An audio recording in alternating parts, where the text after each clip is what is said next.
Hello, my positive people and my negative Nancys. I see you. My name is Heather, and welcome once again to the Miss Rose channel. In this video, I'm going to be talking about why fast fashion can't be body positive. It just can't. It's the antithesis of body positivity. And here's why.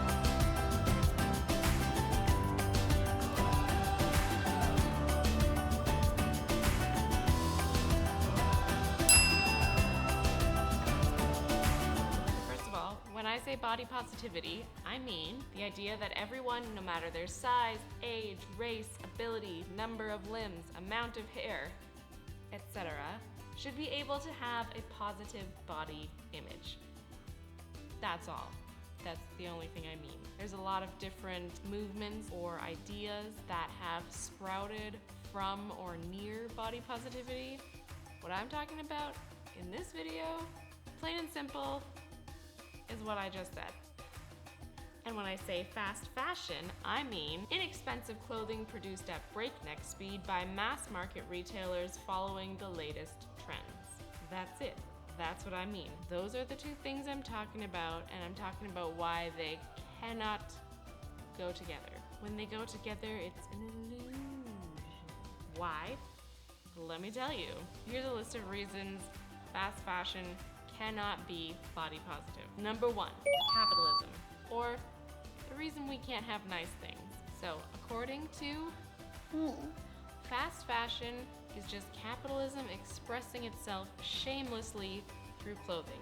And while I think everyone should do that, capitalism should not. This is an exclusive club that capitalism cannot be a part of. Why? Well, let me tell you. As I'm sure you, my very smart subscriber, know, businesses need to sell to make money, and large businesses need to sell a lot.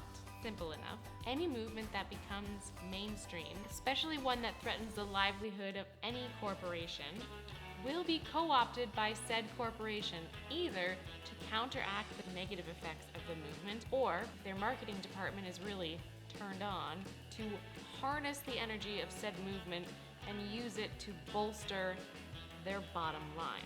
I don't think this is always bad. I would not make that blanket statement. If, this is a big if they're not just paying lip service. Like when a company feels the pressure to become more sustainable or offer more sustainable options, and they actually come through. Of course they should, and they need to use this in their marketing and advertising. And that's good because they're doing the thing first and then marketing later. Body positivity thing in fast fashion got it backwards. Case in point, when the body positivity movement started to become mainstream and brands like Dove changed their advertising tactics, they didn't change their products. They didn't try to do any work to undo the damage that their industry had caused.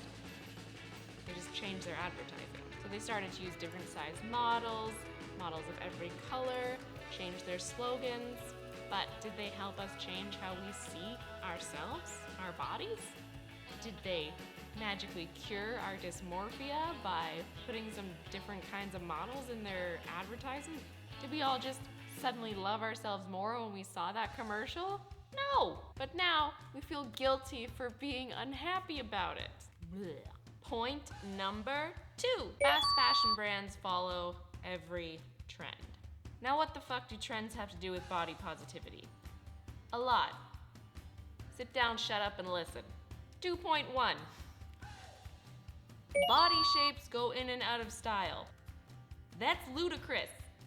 Doesn't make any sense. How does the shape of people's bodies go in and out of style? People have been all different shapes and all different sizes since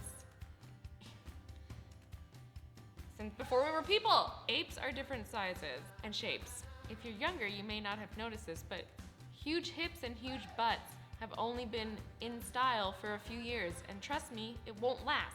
At one point, it was real thin, top to bottom. That was in style. At other types, it's been full, top to bottom. The ideal body is a moving target and has been since the first ideal body was conceptualized. And the turnover rate keeps getting faster.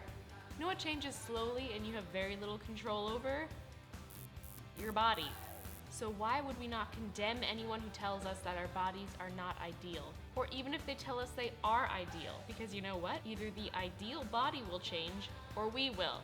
More likely the ideal will change than we will, because fast fashion keeps speeding this up. When the idea of seasonal fashions came out, there were two, count 'em, 2 seasons. One for cold weather, fall, winter, and one for warm weather, spring, summer. Simple, done, perfect. 2 seasons for the whole year. Now, some brands have ramped it up to 52. That's a new season every week. 52 seasons a year is a terrible idea for a myriad of reasons. But as far as body positivity goes, I can think of 2 big ones. The first one I already said. This revs up the speed of the moving target that is the ideal body, which is kind of a moot point. Although moving the target faster, I guess, does make it worse. It's just already such a shitty thing to begin with. We shouldn't have an ideal body. It's like a cow's opinion. Doesn't matter. Secondly, 52 seasons a year tricks you into buying clothing you don't even like. And you might be thinking, nah, that's not me. I only buy clothes I like. If you're anywhere close to the average in North America, you've got a closet full of cheap crap you never use, and you're part of the reason the average garment only gets used 7 times on this continent. And if you're not, congratulations! Good for you. And if you are, you can do better. And it's not that hard to. Thrift stores are awesome. Back to business. So when you have 52 seasons a year, you're basically going to be making and trying to sell any trend that remotely fits your brand. Think of H&M and all the ridiculous shit you've seen in there. 52 seasons a year and all the trends in the world is a lot of clothes to sell, which requires aggressive marketing, low prices, and perceived and planned obsolescence to trick you into buying it. Sounds bad, but not anti-body positivity, right? Wrong. Part of feeling good about your body, I think, is being able to feel good in your clothes. And I think that means expressing yourself. But, number 1, how can you express yourself if you're constantly trying to follow trends that keep changing?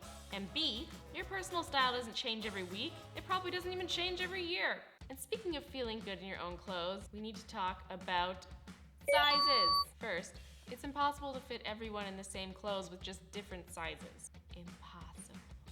And when I say fit, I mean it fits you properly, like it was meant to. Not like you can get into it and it doesn't fall off. No. So let me tell you a little bit about pattern making. When you make a pattern for a piece of clothing, you start with sample size measurements. When you make a pattern bigger or smaller, which is called grading, you do so in standard sized increments. Now, I want you to close your eyes. Picture the bottom half of someone who might wear women's jeans. What shape are the legs, the hips, the butt, the stomach? Now, relax your mind and just browse all the different possible shapes and sizes of all those parts I just listed. And then all the different possible combinations of all those different shaped and sized parts. Now, imagine a store that sells jeans to millions of people all over the world every day. Say, H&M. They differentiate all the different pairs of jeans they sell by one measurement, the waist measurement. Now, try to imagine all those shapes, sizes, and combinations that just race through your head, all shopping for a pair of properly fitting jeans at the same store. How many different styles and sizes would they need to properly serve everyone? Too many. Do you know how many measurements you take for a tailored pair of pants? A lot. You can't make a pair of pants with just a waist measurement. Fast fashion has lowered your, yes, your, and mine, expectations for quality so much that you wouldn't dream of spending more than the bargain bin price you paid in store for a piece that's either gonna fall apart, go out of style in the next 5 minutes, and or sit in the back of your closet for 7 years. Why would you tailor something that you're only gonna wear 7 times? So why is this a body positivity problem? Well, I don't know about you, but the fastest way to make me feel like crap about myself, physically, is trying to shove me into a piece of clothing that doesn't fit well. Sizing, point number 2, it's a marketing scheme. the sizes are actually a marketing scheme. Allow me to explain.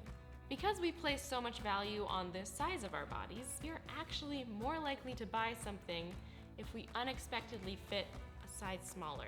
Yeah, just think about that for a second. Can you remember a time that that's happened to you? This is the system that invented the size 00. Yeah, ever wonder why that's a thing? This is why. Didn't exist before, but they kept changing the sizes. They kept moving them down one at a time.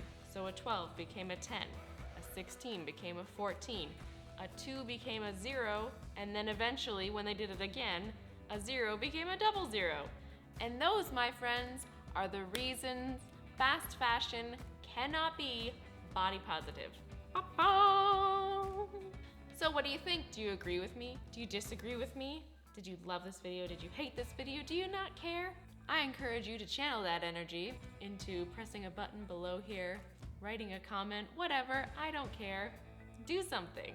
Also subscribe. And that's it, you got to the end of the video. Congratulations! Thanks for watching, and see you later.